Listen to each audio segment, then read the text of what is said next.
আসসালামু আলাইকুম রহমতুল্লাহ। আপনাদের ওপর আল্লাহর শান্তি বর্ষিত হোক। হাফেজ, মাওলানা, মুফতি সাহেব সবাইকে বলি, কোরআনের পক্ষে ভোট দেবেন।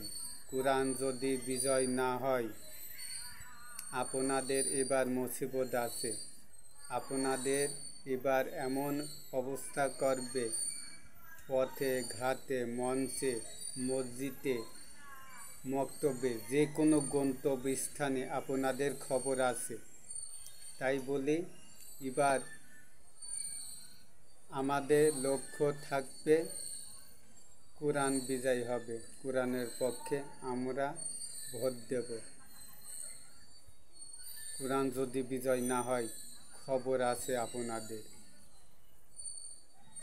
সত্য একটি কথা আমি অধম বলে রাখলাম, কোরআন যেন বিজয় হয়, কোরআন যেন বিজয় হয়। আসসালামু আলাইকুম রহমতুল্লাহ। আপনাদের ওপর আল্লাহর শান্তি বর্ষিত হোক।